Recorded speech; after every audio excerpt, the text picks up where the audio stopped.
അമേരിക്കയിൽ താമസിക്കുന്ന അല്ലെങ്കിൽ US ഇമിഗ്രേഷൻ നടപടികളിലൂടെ കടന്നുപോകുന്ന ഏതൊരു പ്രവാസിയും നിർബന്ധമായി അറിഞ്ഞിരിക്കേണ്ടുന്ന ഒരു സുപ്രധാന വാർത്തയാണ് ഇപ്പോൾ US നിന്നും പുറത്തു വരുന്നത്.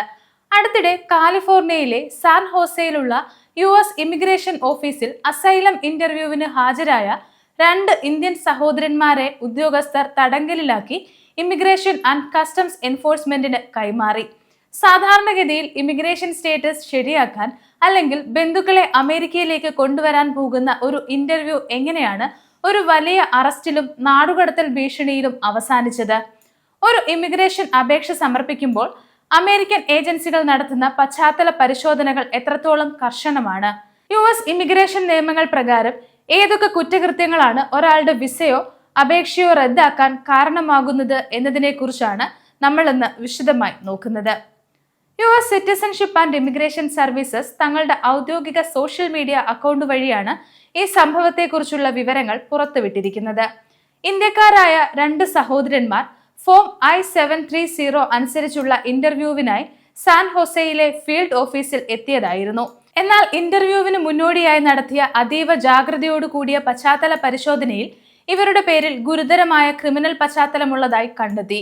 ഇതിൽ ഒരു സഹോദരന്റെ പേരിൽ അനധികൃതമായി മാരകായുധങ്ങൾ കൈവശം വെച്ചതിനും ജീവന് അപകടമുണ്ടാക്കുന്ന രീതിയിൽ വാഹനം ഓടിച്ചതിനും കേസുകളുണ്ട്. രണ്ടാമത്തെ സഹോദരന്റെ പേരിൽ മുൻകാല ആയുധ കേസുകൾക്ക് പുറമെ ഒരു വലിയ വാഹന മോഷണ സംഘവുമായി ബന്ധമുള്ളതായും കണ്ടെത്തി. തുടർന്ന് USCIS സാൻ ഹൊസെ ടീം ഉടൻ തന്നെ ഫെഡറൽ ഏജൻസിയായ ICE അതായത് ഇമിഗ്രേഷൻ ആൻഡ് കസ്റ്റംസ് എൻഫോഴ്സ്മെന്റിനെ വിവരമറിയിക്കുകയും ഇരുവരെയും കസ്റ്റഡിയിലെടുക്കുകയുമായിരുന്നു. ഇനി ഈ കേസിന്റെ ഏറ്റവും പ്രധാനപ്പെട്ട ഭാഗമായ നിയമവശങ്ങൾ നമുക്കൊന്ന് പരിശോധിക്കാം. ആദ്യം തന്നെ എന്താണ് ഫോം I-730 എന്ന് നോക്കാം. അമേരിക്കയിൽ നിയമപരമായി അഭയം ലഭിച്ച ഒരാൾക്ക് അല്ലെങ്കിൽ റെഫ്യൂജി സ്റ്റാറ്റസ് ലഭിച്ച വ്യക്തിക്ക് തങ്ങളുടെ ഭാര്യ, ഭർത്താവ് അല്ലെങ്കിൽ 21 വയസ്സിൽ താഴെയുള്ള വിവാഹിതരാകാത്ത മക്കൾ എന്നിവരെ അമേരിക്കയിലേക്ക് കൊണ്ടുവരുന്നതിനായി സമർപ്പിക്കുന്ന അപേക്ഷയാണ് ഫോം I-730. റെഫ്യൂജി അഥവാ അസൈലം സ്റ്റേറ്റസ് ലഭിച്ച് 2 വർഷത്തിനുള്ളിൽ ഈ ഫോം സമർപ്പിക്കണം. ഈ കേസിലും സഹോദരന്മാർ ഇത്തരം ഒരു ആശ്രിത വിസയുമായി ബന്ധപ്പെട്ട ഇന്റർവ്യൂവിനാണ് എത്തിച്ചേർന്നത്.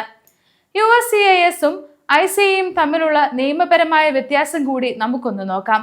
പലർക്കുമുള്ള ഒരു പ്രധാന സംശയമാണ് USCIS-ഉം ICE-യും ഒന്നാണോ എന്നത്. എന്നാൽ ഇവ രണ്ടും വ്യത്യസ്തമാണ്. ആദ്യം USCIS അതായത് US citizenship and immigration services എന്താണെന്ന് നോക്കാം. ഇത് സിവിൽ അഡ്മിനിസ്ട്രേറ്റീവ് ഏജൻസിയാണ്. വിസകൾ, ഗ്രീൻ കാർഡുകൾ, പൗരത്വം, അസൈലം അപേക്ഷകൾ എന്നിവ പരിശോധിച്ച് അനുമതി നൽകുകയാണ് ഇവരുടെ ജോലി. ഇവർക്ക് നേരിട്ട് ആളുകളെ ആയുധം ചൂണ്ടി അറസ്റ്റ് ചെയ്യാനുള്ള അധികാരം പൊതുവേ ഇല്ല. ഇനി ICE അതായത് ഇമിഗ്രേഷൻ ആൻഡ് കസ്റ്റംസ് എൻഫോഴ്സ്മെന്റ് എന്താണെന്ന് നോക്കാം. ഇത് ഡിപ്പാർട്ട്മെന്റ് ഓഫ് ഹോംലാൻഡ് സെക്യൂരിറ്റിയുടെ എൻഫോഴ്സ്മെന്റ് വിഭാഗമാണ്. ഇമിഗ്രേഷൻ നിയമങ്ങൾ ലംഘിക്കുന്നവരെയും ക്രിമിനൽ പശ്ചാത്തലമുള്ള വിദേശികളെയും തടങ്കലിലാക്കാനും നാടുകടത്താനും നിയമപരമായ അധികാരമുള്ളത് ICE-ക്കാണ്. USCIS ഓഫീസിൽ ഇന്റർവ്യൂവിന് ഒരാൾ ഹാജരാകുമ്പോൾ ആ വ്യക്തിക്കെതിരെ മുൻകൂട്ടി വാറന്റോ ക്രിമിനൽ റെക്കോർഡോ ഉണ്ടെങ്കിൽ USCIS ഉദ്യോഗസ്ഥർ വിവരമറിയിക്കുന്നതനുസരിച്ച് ICE ഉദ്യോഗസ്ഥർ ഓഫീസിനുള്ളിൽ വെച്ച് തന്നെ വ്യക്തികളെ അറസ്റ്റ് ചെയ്യുന്ന രീതിയാണ് ഇവിടെ നടന്നിരിക്കുന്നത്. ഇനി ക്രിമിനൽ പശ്ചാത്തലവും ഇമിഗ്രേഷൻ അയോഗ്യതകളും എന്തൊക്കെയാണെന്ന് നോക്കാം. അമേരിക്കൻ ഇമിഗ്രേഷൻ നിയമത്തിലെ ഇമിഗ്രേഷൻ ആൻഡ് നാഷണാലിറ്റി ആക്ട് അനുസരിച്ച് ഒരു വിദേശിക്ക് വിസയോ അസൈലമോ ഗ്രീൻ കാർഡോ ലഭിക്കുന്നതിന് ചില പ്രധാന തടസ്സങ്ങളുണ്ട്. ഇതിൽ ആദ്യത്തേത് ഗുരുതരമായ കുറ്റകൃത്യങ്ങളാണ്. തോക്കുകൾ, ആയുധങ്ങൾ എന്നിവ ഉൾപ്പെടുന്ന കുറ്റകൃത്യങ്ങൾ US നിയമപ്രകാരം അതീവ ഗൗരവമുള്ളതാണ്. ഇനി അടുത്തത് വാഹനമോഷണവും വ്യാജരേഖകളുമാണ്. വലിയ സാമ്പത്തിക നഷ്ടമുണ്ടാക്കുന്ന വ്യാജരേഖകളിലോ മോഷണങ്ങളിലോ പങ്കാളികളാകുന്നതും കുറ്റകൃത്യങ്ങളുടെ പരിധിയിൽ വരും. ഒരാൾക്ക് കേസുകൾ ഉണ്ടെങ്കിൽ അത് കേവലം കുറ്റം ചുമത്തപ്പെട്ടാൽ മാത്രമാണോ അതോ കോടതി ശിക്ഷിച്ചതാണോ എന്ന് നിയമപരമായി വളരെ നിർണായകമാണ്.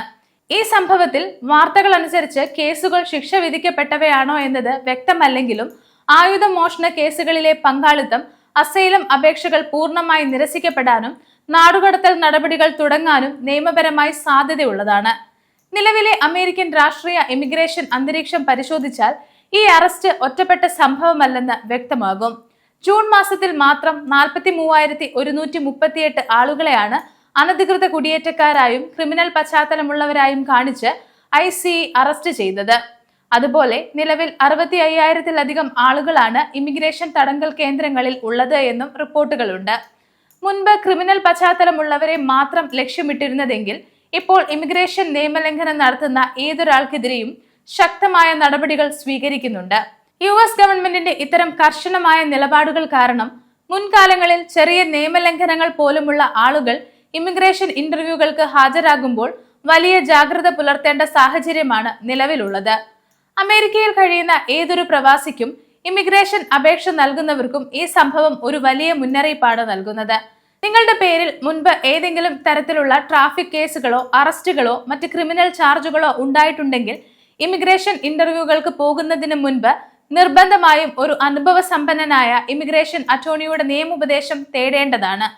അല്ലാത്തപക്ഷം ഇന്റർവ്യൂ ഹാളുകൾ നേരിട്ട് തടങ്കൽ കേന്ദ്രങ്ങളിലേക്കുള്ള വഴിയായി മാറിയേക്കാം.